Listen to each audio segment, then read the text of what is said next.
여러분 안녕하십니까? 라디오 전망대 송유라입니다. 살면서 가장 반갑지 않은 편지는 세금 내라는 고지서죠. 세금 낼 돈도 없을 만큼 가게가 힘들다고는 하지만 연체 후에 붙는 이자가 아까워서 아니면 재산 압류 같은 경고가 무섭기도 해서 최대한 납부 기한을 지켜내는 것이 보통입니다.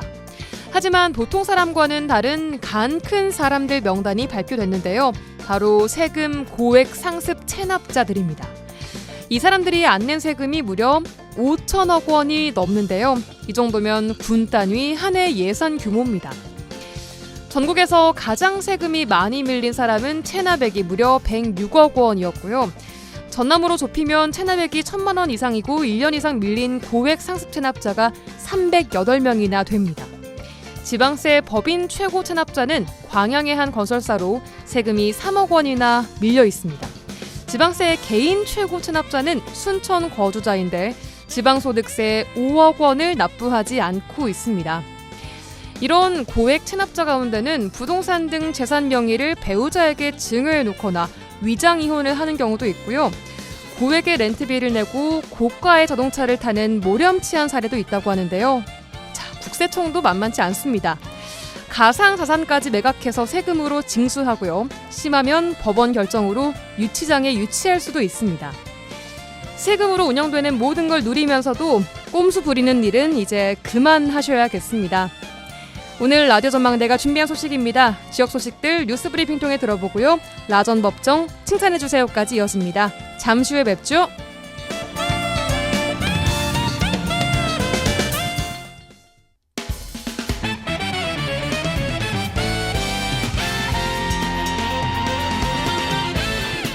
라디오 전망대 11월 20일 수요일 순서 출발합니다. 지역 뉴스부터 정리해보죠. 뉴스 브리핑 GBS 뉴스의 차범준 편집국장 연결합니다. 안녕하세요. 네, 안녕하세요. 네, 오늘 지역 소식은 최근 도로에 늘고 있는 단속 카메라 관련 소식 먼저 듣겠습니다. 전남도 의회 행정사무감사에서 단속 카메라를 통해 부과징수된 과태료가 지역에서 도로나 교통 관련 시설 투자에 온전히 쓰일 수 있도록 법률 개정이 필요하다, 이런 주장이 나왔어요. 네, 교통법규를 잘 지키는 우리 라디오 전망대 청취자님들께는 해당이 없는 소식이 될지도 모르겠지만, 네. 최근 학교나 노인보호시설 인근 도로나 또 이 도심은 물론 시 외곽도로에까지 단속 카메라가 늘면서 이 과태료 고지서를 발부받는 운전자들이 늘고 있습니다. 예. 이 과태료를 납부하지 않으면 차량에 압류 조치가 내려져 결국 차량을 폐차하면서 과태료를 납부해야 하는데요. 이처럼 운전자들이 납부하는 과태료 전액은 현재 운전자들이 거주하는 지자체가 아닌 국고로 귀속되고 있습니다. 몇 년 전 어린이나 노인보호시설 인근 도로의 최고 속도가 30km 이하로 제한되고 도심 도로의 최고 속도 역시 50km로 제한된 이후 이 자치단체가 막대한 예산을 투자해 단속 카메라를 추가로 설치하고 있습니다. 이 운전자들의 과태료 또한 이 납부 금액이 늘고 있는데요. 네. 운전자들이 납부한 과태료가 전액 국고로 귀속되는 현행 법률에 대한 비판이 나오고 있습니다. 최근 나광국 전남도의회 의원은 전남도 집행부에 대한 행정사무감사에서 이 단속 장비 설치는 지자체가 부담하고 있지만 과태료 수입은 전액 국고로 귀속되는 현행 제도에 대한 비판의 목소리를 냈습니다. 이 전남도 통계에 따르면 지난 2020년부터 23년까지 전남 도내 단속 카메라가 기존의 886대에서 1732개로 무려 2배 가까이 증가했다고 합니다. 네, 단속 카메라 설치가 늘면서 과태료 부과 건수도 늘었을 것 같은데 최소한 지역에서 납부한 과태료는 해당 지역의 교통시설 개선에 투자돼야 하는 게 아닐까 싶은데요. 네, 전남지방경찰청에 따르면 지난 2020년부터 2023년까지 단속카메라 단속 건수는 96만 건에서 무려 135만 건으로 늘었고 이 과태료 수입은 289억 원에서 474억 원으로 각각 연평균 15%, 17.8%가 늘었다고 합니다. 네. 이 전남도의 단속 카메라가 2배나 늘었고 이 과태료 수입은 60% 이상이 늘었다면 이 단속 카메라 설치로 교통사고 건수도 이 비율에 맞게 줄어야 하는데요. 그렇죠. 같은 기간 도내 교통사고 감소율은 겨우 5.4%, 또 사망자 수는 5.9%, 부상자 수 감소는 6.9%라고 합니다. 단속 카메라 설치와 과태료 부과 비용 대비 교통사고 감소율은 비율로 보면 효과가 10분의 1에 불과한 상황인데요. 만약 부과된 과태료 전액을 지역의 도로 교통 환경의 개선 사업에 온전하게 사용했다면 다른 통계가 나왔을 수도 있습니다. 예. 전남 도의회 나광국 의원은 단속 카메라 증가에 따른 교통사고 발생과 피해가 일부 줄어들기는 했지만 단속 건수, 과태료 징수액 증가분에 비해 못 미치는 실정으로 교통사고 피해를 줄이기 위해서는 단속 강화와 함께 안전시설 확충과 이에 필요한 재원 확보가 병행돼야 한다고 지적했습니다. 예. 현행법상 단속 카메라와 과속 방지턱 등 각종 안전시설 설치에 필요한 예산 대부분을 지자체에서 부담하고 있다는 점을 감안하면 단속 장비로 부과 징수되는 과태료를 지역에서 안전시설 강화에 재투자할 수 있는 선순환 구조를 만들기 위해 당장 정부의 불합리한 제도의 개선이 필요해 보입니다. 예, 알겠습니다. 다음 소식 듣겠습니다. 광양시가 관내 교육 환경 개선을 위해서 광양시 교육 분야에 막대한 예산과 정책적인 지원을 펼치고 있는 가운데 최근 광양교육지원청 교육장의 행보를 두고 지역 일부에서 볼멘 소리가 나오고 있다고요? 네, 최근 지역 교육 행정을 상호 협의하기 위한 광양시와 광양시 교육지원청이 참여하는 정례 모임인 광양교육행정협의회가 개최됐습니다. 예. 해당 회의에 참석한 한 광양시의회 의원이 광양교육지원청 교육장을 대상으로 지역사회에 관심을 두고 있지 않다, 이런 비난 발언을 한 것으로 알려지고 있습니다. 네. 이 협의회에 참석한 광양시의회 정구호 시의원은 지난 9월에 새롭게 부임한 김여선 광양교육지원청장을 비롯해 광양교육지원청이 지역사회에 관심을 두지 않는 행동으로 일부 지역 학부모들에게 빈축을 사고 있다며 대놓고 교육장과 광양교육지원청을 비난했습니다. 네, 비난 발언을 한 장소가 공개적인 회의석상이었는데 뭔가 그럴 만한 이유가 있었나요? 네, 언론 보도에 따르면 정구호 시의원은 지난 5일 제12회 광양사랑 지구사랑 환경 동요 부르기 대회가 포스코 백운아트홀에서 개최되었는데 지역의 어린이집과 유치원, 초등학생들이 대거 참여하고 벌써 12번째 개최하고 있는 해당 대회에 광양교육지원청의 교육장은 물론이고 교육청 관계자 역시 아무도 참석하지 않았다며 12년째 대회 중에 이 교육장이나 관계자가 참석하지 않은 것은 이번이 처음이라는 주장했습니다. 이 정구호 시의원은 해당 환경 동요 부르기 대회를 주관하는 측에서 교육장에게 축사를 부탁했는데 네. 교육장이 다른 일정을 이유로 거절했다며 교육지원청이 관내 교육 행사에 관심을 갖고 있지 않다는 취지의 비판 입장을 밝혔습니다. 네, 단순하게 해당 행사 축사에 불참했다란 이유로 광양시 교육지원청의 관내 교육 정책에 관한 관심 부족이라 탓하기에는 좀 어려워 보이는데 이런 논란에 대한 광양교육지원청의 입장은 뭔가요? 네, 광양교육행정협의회에서 지역 시의원으로부터 교육장에 대한 공개적인 비난 발언이 나온 배경에는 또 다른 이유가 있었다고 합니다. 네. 이 회의 당일 정구호 시의원은 교육청에서 작성한 교육행정협의회 위원들의 명단을 거론하며 이미 8개월 전에 바뀐 이 광양상공회의소 사무국장의 명단이 그대로 바뀌지 않고 표기돼 있었다며 광양교육지원청이 지역사회에 좀 더 관심을 가지길 바란다며 쓴소리를 했다고 합니다. 해당 의원은 인구 소멸기의 시대에 이 교육당국이 지역 아이들에게 좀 더 관심을 가져야 하는데 이 소홀하게 생각한 부분에 대해 다시 한번 되짚어봐야 한다고 주문했습니다. 예. 해당 논란에 대해 광양교육지원청 관계자는 해당 행사에 반드시 참석하려고 했지만 이 전달이 잘 안 된 것 같다, 이렇게 해명했고 이 지적한 내용을 잘 점검해서 지역 행사나 프로그램에 앞으로 잘 참여하겠다, 이렇게 답변했다고 합니다. 네, 알겠습니다. 오늘 뉴스브리핑 여기까지 되겠습니다. GBS 뉴스 차범준 편집국장이었습니다. 수고하셨습니다. 네, 고맙습니다.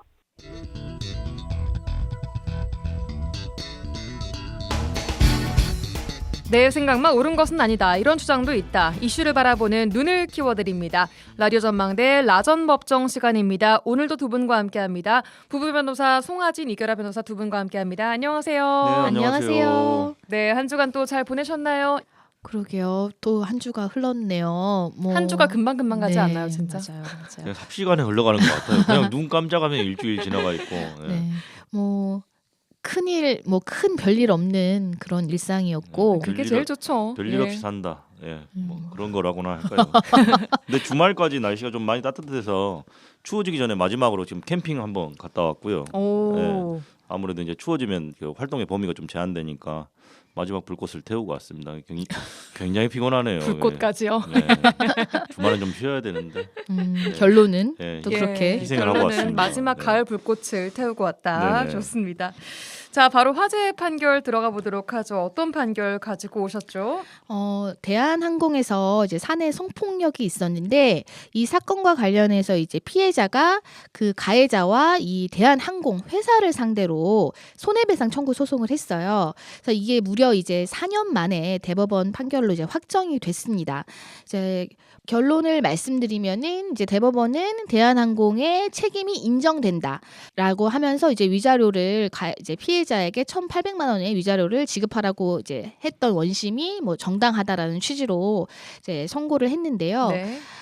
일단 이 사건과 관련되어 있는 법이 2개 정도가 있는데 네. 일단 이 피해자가 가해자만을 상대로 안 하고 회사까지 했다라는 점에서 그럼 대한항공에 대해서 어떠한 근거로 책임을 물은 거냐 이것을 좀 살펴봐야 되는데 네. 민법상의 사용자 책임이라는 게 있어요. 그래서 이 대한항공은 그 가해자의 사용자인 거죠. 그래서 이제 사용자는 일정하게 어떤 그 피용자의 어떤 직무 집행에 관한해서 제3자에게 가한 손해를 배상할 책임이 있는데 그럼 이 성폭력이 직무 집행과 무슨 관련이 있느냐 그러게요. 이런 의문이 생기는데 이 성폭력 사건이 그 공항 내에서 일어난 보안 사고에 관해서 상사한테 보고하는 과정에서 그 과정에서 성폭력이 일어난 것이에요. 상사한테 보고를 이제 하러 어떤 이제 업무를 보고하러 갔는데 그 과정에서 당한 거죠. 그래서 이거에 대해서 이 피해자가 정식으로 요청을 했어요. 회사에 네. 내가 이러한 일을 당했고 이 가해자에 대해서 징계 절차를 열어달라라고 했는데 대한항공이 어떻게 했냐면 일단 면담은 했어요. 각자 면담을 하고 네. 그냥 가해자에게 사직 처리를 받는 것으로 사직서를 받는 것으로 그냥 별도의 징계 절차 없이 이걸 마무리시켜버린 거예요. 그런데 이거는 이제 문제가 된 게 남녀 고용 평등과 일가정 양립 지원에 관한 법률에 따르면은 이 사업주는 이런 직장 내 성희롱, 이런 성폭력 포함한 성희롱 발생 신고를 받으면 네. 사실 확인을 위한 조사를 하여야 하고요. 네. 그다음에 어떤 게 중요하냐면 징계 등의 조치를 하기 전에 이 피해자의 의견을 들어야 돼요. 근데 그런 절차가 네, 없었나요? 맞아요. 네, 없었죠. 그냥 가해자가 사직하겠습니다 하니까 그냥 이 선에서 마무리하자라고 돼버렸고 그거에 대해서 피해 근로자에게 뭐 이러한 당신의 의견은 어떠냐 이렇게 했어야 되는데 그 의견 청취 의무를 하지 않았다. 이거를 법원이 인정한 것입니다. 쉽게 말하면 사직서를 가해자가 제출을 했더라도 사직서를 수리할 것이 아니라 예. 징계 절차를 열어서 피해자의 의견도 들어보고 징계를 할 것이 있으면 하고 뭐 파면을 하든 해임 조치를 하든 했어야 되는데 예. 딸랑 사직서 내니까 얼른 수리해버려가지고 절차 마무리한 거 자체가 불법행위다. 그 이렇게 사건을 좀 묻었다라고 약간 그렇게 피해자 입장에서는 볼 그렇게 수밖에 예. 없겠죠. 그래서 법원도 그 부분이 분명히 잘못됐다라고 2심 재판부에서 인정을 했고 상고심에서도 뭐 2심 재판에서 판단한 것이 옳았다라고 인정을 한 것이니까 예. 뭐 어쨌든 이건 확정된 사실관계고 뭐 아까도 지금 잠깐 이야기 나왔지만 사실은 가해자가 뭐 강간 미수 범행을 한 것이 도대체 뭐 직무집행하고 무슨 관련이 있기 때문에 이거 회사까지 책임을 져야 되냐 뭐 이런 의문은 좀 있을 수는 있어요. 근데 예. 관련된 법리가 있습니다. 그러니까 피용자 그러니까 가해자가 피용자라고 했을 때 피용자가 사무집행 자체는 아니라고 하더라도 뭐 어떤 가해인과 외형상 객관적으로 업무의 수행에 수반되거나 업무 수행과 밀접한 관련이 있으면 당연히 된다. 그리고 또 하나 여기서 중요한 것은 그게 아니라고 하더라도 피용자가 사용자로부터 채용, 계속 고용, 승진, 근무 평정과 같은 다른 근로자에 대한 고용 조건을 결정할 수 있는 권한을 부여받고 있음을 이용해서 업무 수행과 관련된 어떤 시간적, 장소적 근접성이 인정된 상황에서 피해자를 성추행하는 그런 경우라면 그러니까 가해자가 예를 들어서 뭐 부장이나 팀장급이어서 인사고과라든지 이런 걸 평가할 수 있는 사람이라면 그리고 업무 수행과 관련된 어떤 시간적, 장소적 근접성이 인정된 상황에서 발생한 일이라면 회사도 책임이 있다 이런 법리가 있거든요. 따라서 예. 그런 법리에 따라서 이번에는 회사 책임까지 인정된 거죠. 사실 뭐 회사에서 만난 관계에서 이런 사고가 발생하는 경우들이 좀 있는데 네. 이런 경우에 이제 회사의 책임을 물었다라는 점에서 좀 의미가 있는 건가요? 네, 그렇습니다. 그러니까 회사가 이런 특수한 경우 같은 경우에, 그러니까 예. 직무 수행하고 전혀 관련이 없는 상황에서 그냥 가해자가 피해자를 어떻게 추행을 했다라고 한다면 이건 직무 수행하고 사실 상관이 없으니까 회사에 책임 묻지 못하겠죠. 근데 예. 뭐 가해자가 야 너 뭐 승진해야 될 거 아니야? 너 이리 와봐. 막 이런 식으로 하면서 어떤 업무 장소라든지 업무하고 연관된 어떤 시간적, 장소적 근접성이 있는 상황에서 추행을 했다라면 이거는 회사에도 책임이 있다. 그런 법리가 예. 확실하게 더 확인이 된 거죠. 또 이번 사건은 뭔가 그 사내에 발생했던 일을 보고하러 가기 네네. 위한 과정에서 생긴 맞습니다. 것이어서 더 이게 인정이 됐던 것 네. 같습니다. 네. 알겠습니다. 이결아 변호사님 추가적으로 해주실 말씀. 일단 있으신가요? 1심에서는 사용자 책임을 인정을 하고 그 의견 청취 의무에 대해서는 기각을 했었는데 2심에서는 그 부분도 인정을 해서 원래 1심에서 인정했던 1,500만 원 위자료를 300만 원 증액했어요. 그러니까 1,800만 원으로. 네, 예. 회사 입장에서 이러한 피해 사실을 이제 들었을 때는 피해자의 의견을 청취해야 될 의무가 있는데 그거를 소홀히 했다. 그래서 그로 인해서 피해자에게 정신적인 고통을 더 주었다가 인정이 된 것이니까 이거는 뭐 대한항공에서 인정된 것이 아니고 이런 사건은 사실 많아요. 그래서 뭐 한번 좀 전해드리고 싶어서 좀 가져왔습니다. 예, 알겠습니다. 자, 오늘 화제의 판결 만나봤고요. 주제 토크로 넘어가 보도록 하겠습니다. 90년대 학생이었던 분들, 뭐 저도 그런데 만화 검정고무신 다들 아실 겁니다. 저도 즐겨봤던 만화 중에 하나인데 우리나라 60년대 서울을 배경으로 그린 까까머리 주인공 기영이와 또 주변 인물들을 통해서 그려낸 재미있는 그런 만화였습니다.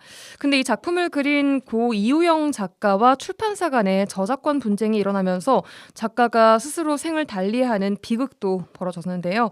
오늘은 이 사건 또 판결 내용 관련해서 저작권 이야기 함께 해보겠습니다. 먼저 준비된 꽁트부터 만나보시죠. 야, 이렇게 번듯하니 사무실까지 차려놓고 이제 진짜 사장 같다 야. 아이 뭐 사장은 무슨 이제부터 고생길이지 뭐. 너도 같이 고생 좀 해줘. 아이, 너 여기 동네가 작아서 좀만 잘못하면 나락인 거 알지? 나는 영업 쪽 신경 쓰려니까 너는 설계나 잘 빼와. 그 필요한 직비들이랑 다 들어온 거지? 책상이랑 의자는 다 들어왔고 사무직원도 어제 한 명 뽑아놨고 아참 제일 중요한 게 빠졌다. 아, 또 뭔데? 뭐 혹시 내 업무 추진비? 아유 제일 중요한 게 빠졌어. 설계 프로그램을 안 깔아놨네. 아 요즘엔 이것도 돈 내야 된다던데. 아유 달달이 빠져나가는 것도 진짜 부담이다. 아이, 나는 또 뭐라고? 아, 요즘 돌아다니는 것들 많아. 그거 갖다 쓰면 돈 안 내도 돼. 응? 진짜? 그 불법인 것 같은데. 야, 우리 같이 그 조그마한 사무실에서 그 프로그램 좀 쓴다고 뭐 회사가 그 어떻게 하겠냐? 속은 쪼만해갖고 뭐 겁도 많고 너 그래갖고 사업하겠냐? 사업은 배포요, 배포. 배포 크시네요. 배포 큰 이 사업가의 연기 왜 이렇게 잘하세요? 아, 예. 메소드인가요 또? 오늘도 메소드 연기를 보여주신 참 어렵습니다. 부부 변호사님의 연기 만나보고 왔고요. 자, 꽁트 관련해서는 잠깐 광고 듣고 와서 본격적으로 이야기해 보겠습니다.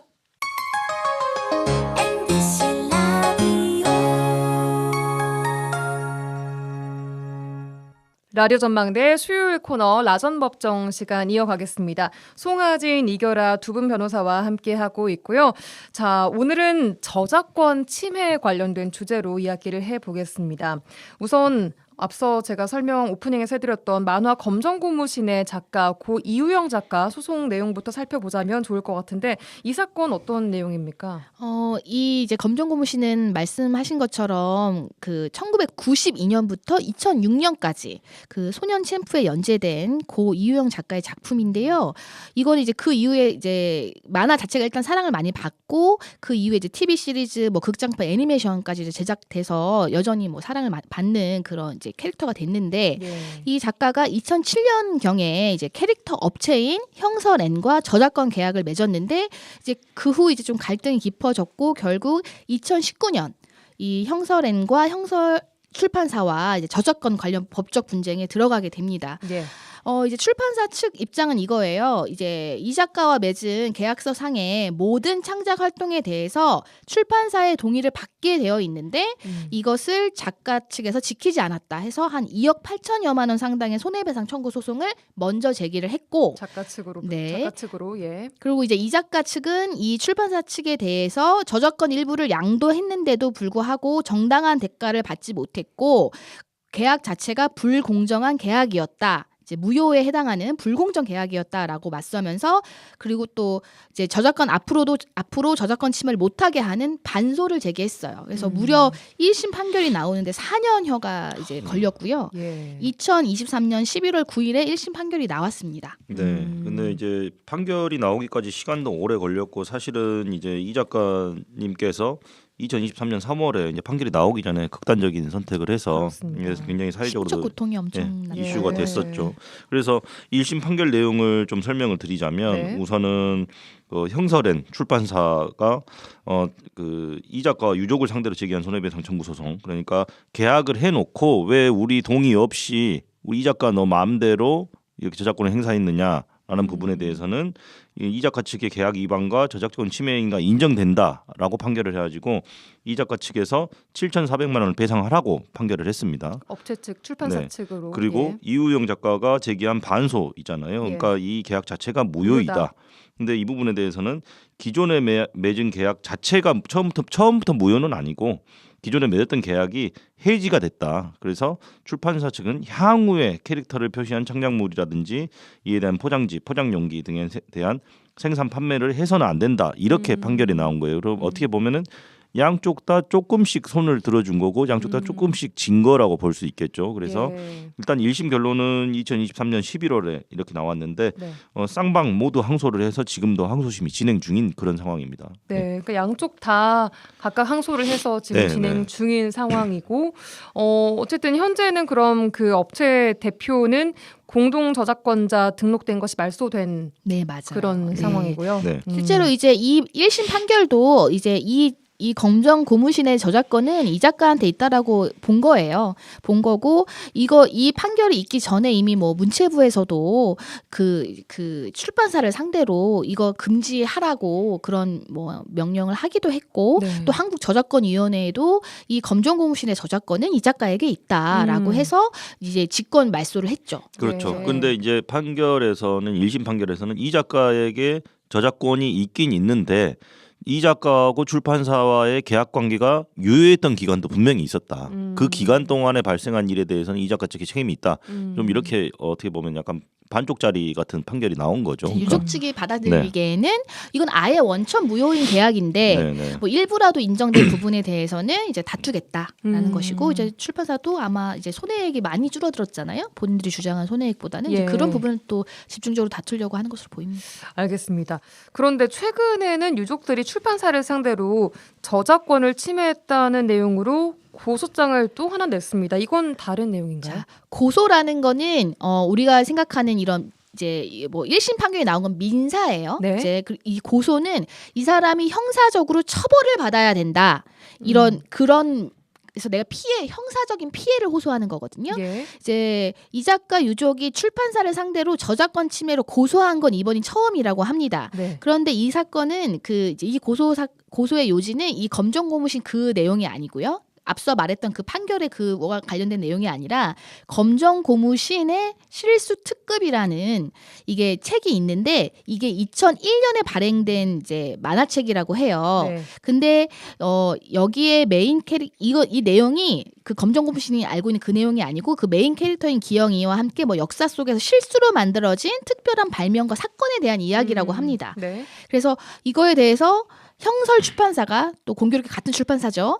같은 출판사가 2015년에 무단으로 재발간했다라는 거. 그래서 저작권 침해다라고 이제 고소를 한 겁니다. 그리고 여기에 그림을 그린 거는 이 작가고 이 글은 이 작가의 배우자인 이지연 씨가 썼다고 해요. 그래서 네.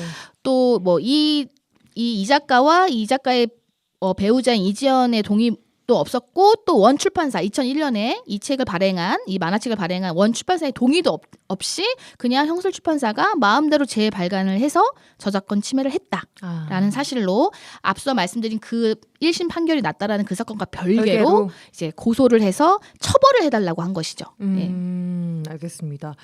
자, 이렇게 저작권 침해가 가장 큰 지금 사안인데 저작권이란 개념부터 좀 살펴봐야 될 것 같아요. 네. 법률에 저작권 어떻게 규정되어 있습니까? 우선 저작권법에 저작물이라든지 이런 것들에 대한 정의가 나와 있는데 좀 소개를 드리자면 저작물은 인간의 사상 또는 감정을 표현한 창작물 이걸 말하거든요. 예. 그래서 크게 이제 종류를 구분해 보자면 저작 인격권이 있고 저작 재산권이 있어요. 네. 그래서 저작 인격권 같은 경우에는 공표권, 공표하거나 공표하지 아니할 것을 결정하는 권리, 성명 표시권, 저작물의 원본이나 복제물의 저작자의 실명 또는 다른 이름을 표시할 권리, 그리고 동일성 유지권, 저작물의 내용이나 형식의 동일성을 유지할 권리 이런 것들이 있고요. 네. 저작 재산권 같은 경우에는 뭐 복제권, 공연권, 공중송시권, 전시권, 배포권, 대여권, 2차 저작품 작성권 뭐 이런 내용들이 있습니다. 예. 어렵네요.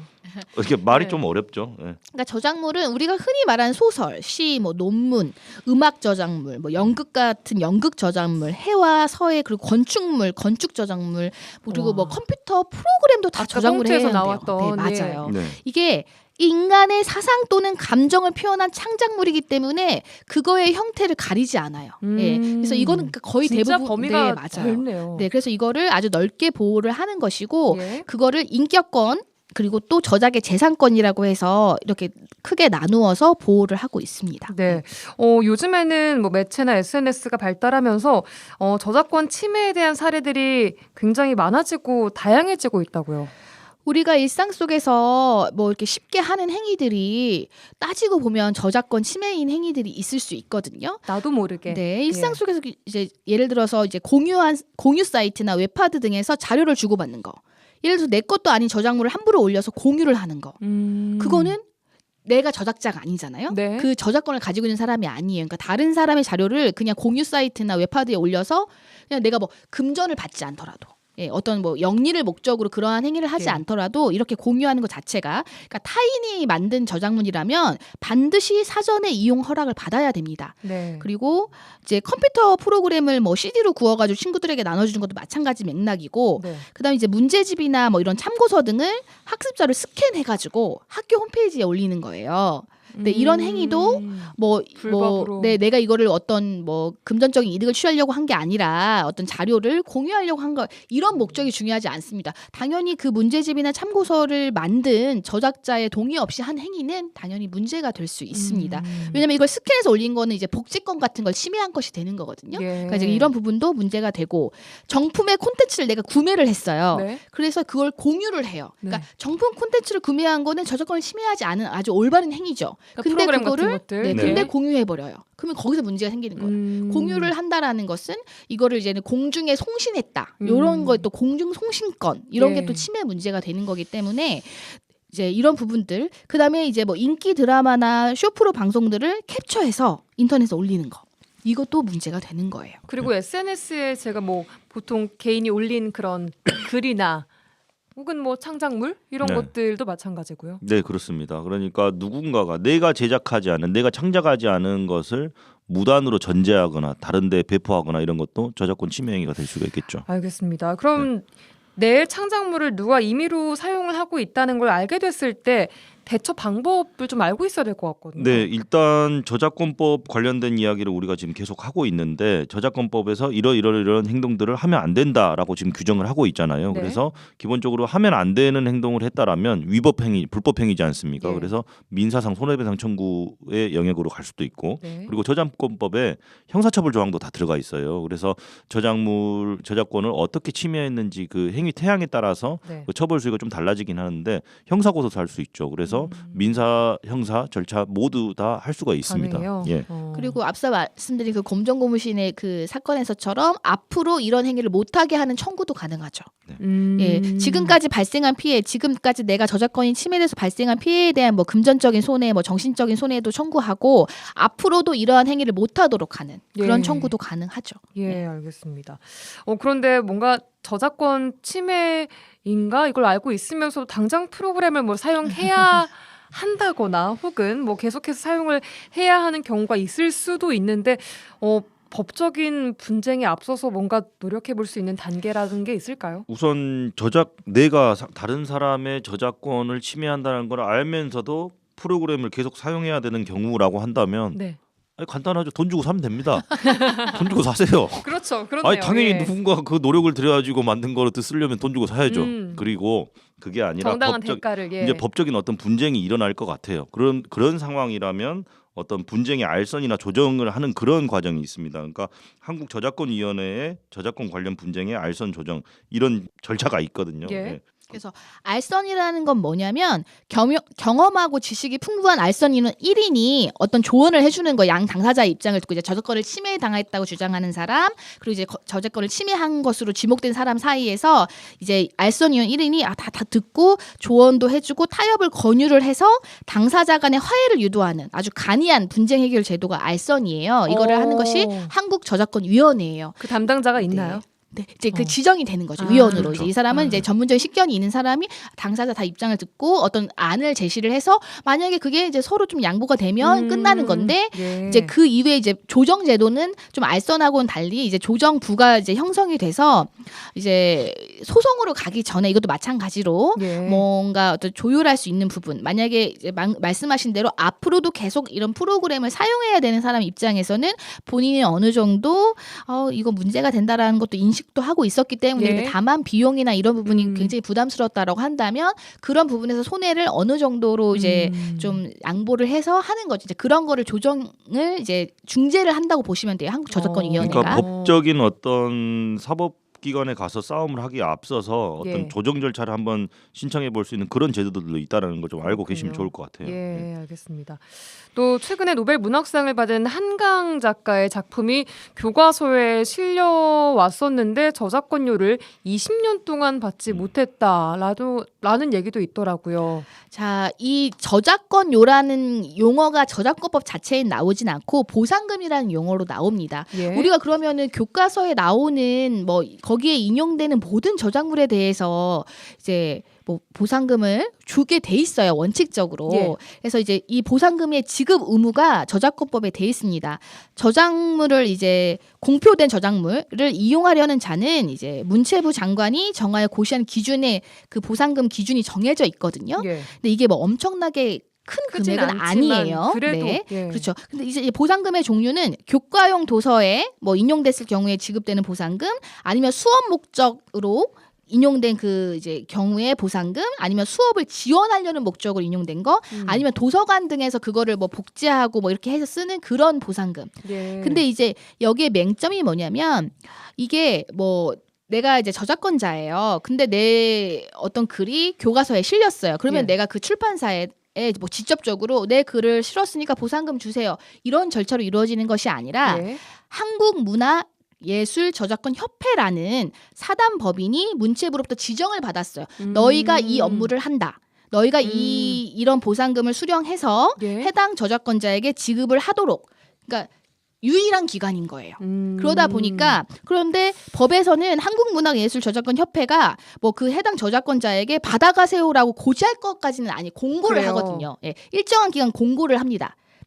자기가 이제는 내 어떤 작품이 어디에 쓰였는지를 이제 확인할 수 있는 기간을 고시를 해서 이제 이거 신청을 해라 공고를 합니다. 그래서 이 한강 작가님이 이 사건이 문제가 된 거는 그러니까 좀 논란이 있었던 거는 이렇게 유명한 작가한테 예. 뭐 연락이 안 된다는 연락처를 이유로 몰라서 예. 뭐 주소를 몰라서 못했다. 근데 또 이거를 좀 조사를 해봤더니 한강 작가의 작품을 출판한 그 출판사에 뭐 이 한강 작가의 작품이 쓰이지 않았다라는 식으로 협회에서 누락을 시켰다는 거예요. 근데 이제 이게 뭐 행정사기 착오냐 고의 누락이냐 이런 문제가 있는 거고 왜 이게 문제가 되냐면 이거 5년 동안 안 찾아가면 이 금액이 그냥 협회에 귀속이 돼서 공익 목적의 사업에 쓰일 수가 있는 거예요.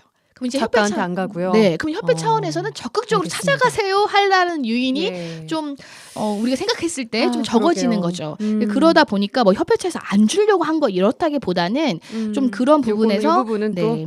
그리고 어떻게 보면 저작권자 본인이 본인의 권리를 챙겨야 되는 건 맞거든요. 그래서 알겠습니다. 그런 측면에서 예, 네. 예. 그럼 이렇게 뭐 콘텐츠의 불법 복제와 유출 이런 것들을 막을 수 있는 법률적 보완 어떻게 해야 된다고 보세요?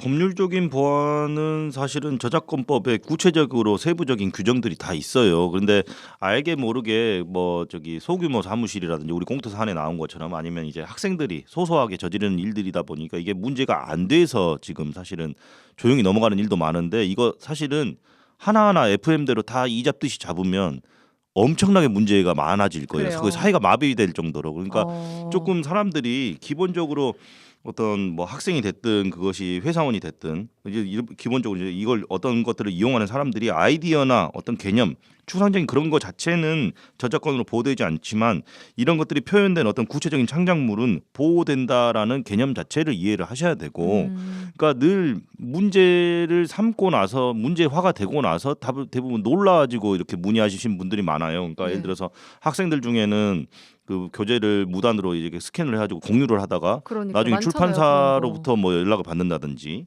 뭐 아니면은 뭐 제본을 했다가 뭐 걸린다든지 뭐 이런 경우들이 굉장히 많고 폰트를 유료 폰트인데 친구들끼리 돌려가면서 사용하든지 그러니까 그래서 그런 부분들이 뭐 문제가 되고 나면 이제 사실은 이제 아까 말씀드렸지만 조정이라든지 결국 법률적인 절차로 들어갈 수밖에 없는 거니까 기본적인 인식부터 좀 바뀌어야 될 것 같아요. 근데 제가 이런 법률 규정들을 모두 뭐 꼼꼼하게 공부를 해라라고 말하는 건 좀 무리가 있을지언정 이런 창작물들이 보호를 받는 영역에 분명히 들어있다라는 걸 좀 인식하는 그런 단계가 좀 필요하겠죠. 예, 이결아 변호사님 마지막으로 저작권 침해에 해당하지 않도록 유의하는 뭐 방법이나 어떤 것에 주의해야 하는지 간략하게 좀 정리해 주시죠.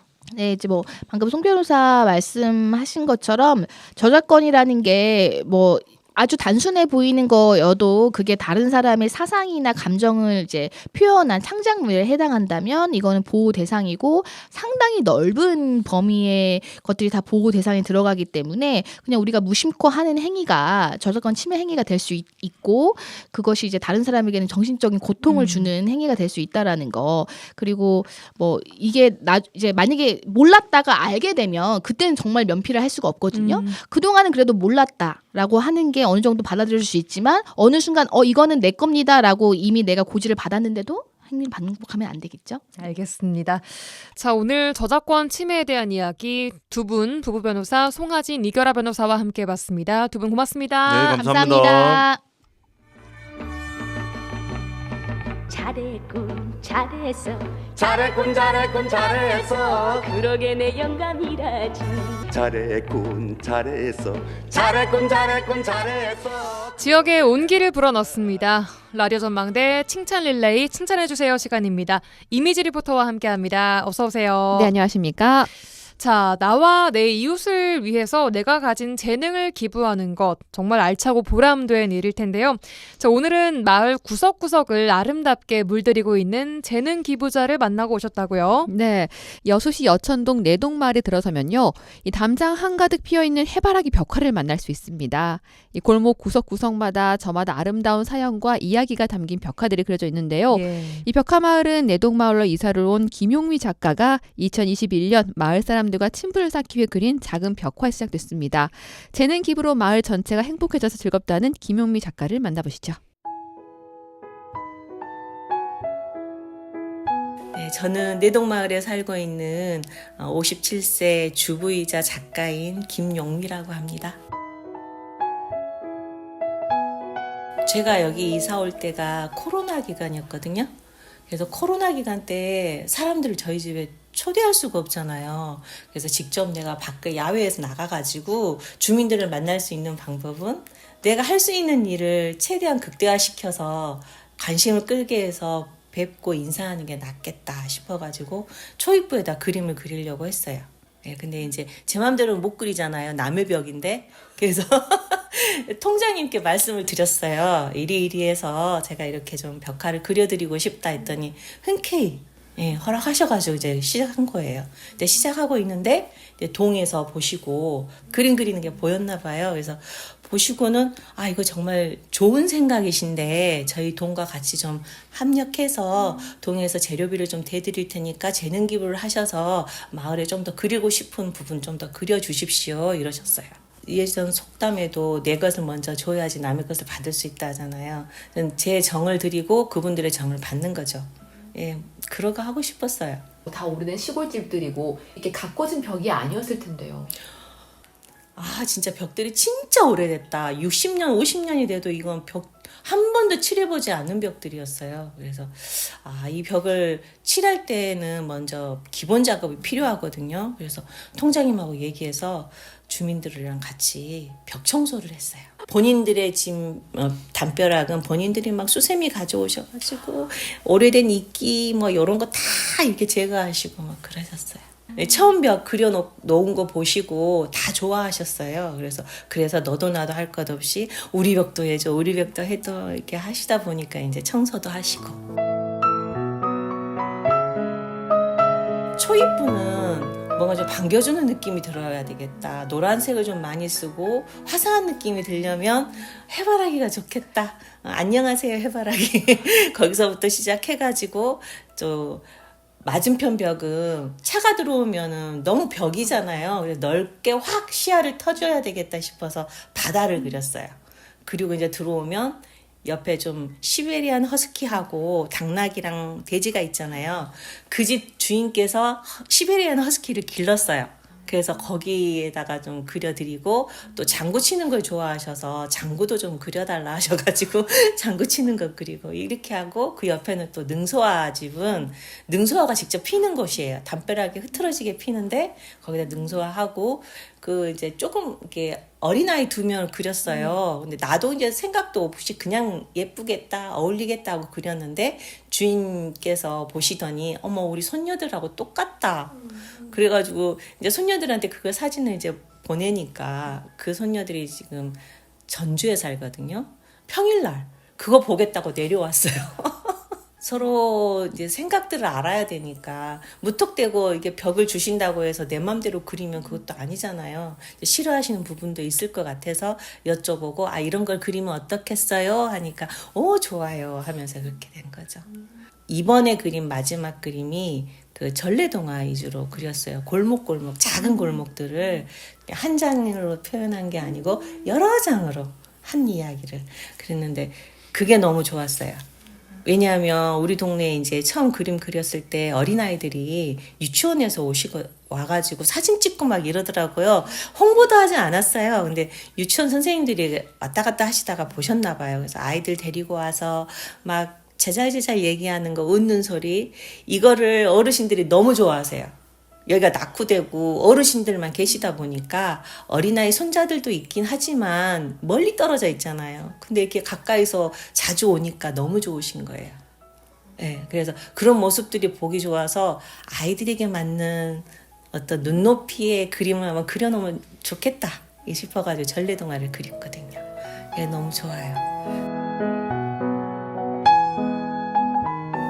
한마디 켈리 글씨를 쓰더라도 이분과 어울리는 켈리를 써야지 이런 것들을 생각을 많이 했어요. 그냥 일로 했던 것들은 그걸로 해서 끝나면 끝이거든요. 근데 저는 여기에 직접 살고 있고 또 어르신들을 항상 보기 때문에 그 기쁨이 쭉 유지가 되는 거예요. 그 마음이. 아직도 보람되는 게 어르신들께서 그 농작물들을 저는 농사를 안 짓거든요. 근데 막 대문 앞에다 감자랑 또 매실이랑 상추, 배추, 감 요즘은 대봉 많이 나오잖아요. 대봉도 한 보따리 갖다 놓으시고 이렇게 막 정을 주세요. 여기선 제가 그냥 베푼 거 많지가 않아요. 딱 한 벽부터 시작했잖아요. 근데 이게 10배, 100배의 정들이 저한테 막 쏟아지더라고요. 그래서 너무 감사해요.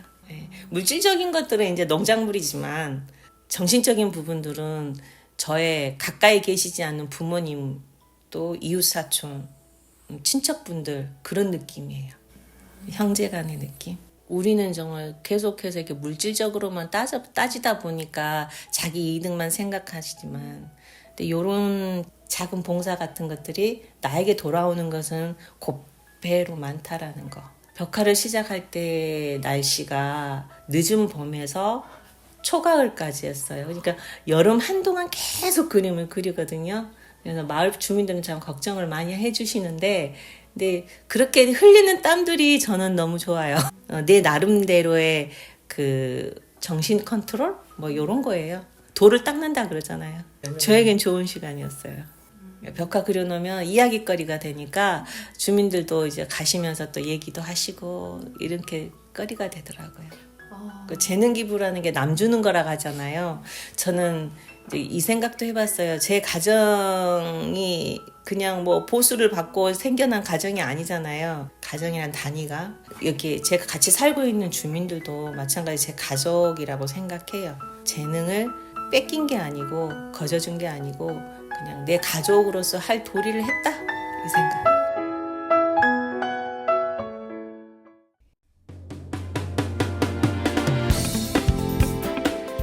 네, 여수 MBC 라디오 전망대가 11월 20일 수요일에 준비한 순서는 여기까지입니다. 네, 한 주의 중심 수요일입니다. 남은 저녁도 잘 보내시고요. 저는 내일 돌아오겠습니다. 구성의 이선화, 연출 송유라였습니다. 고맙습니다.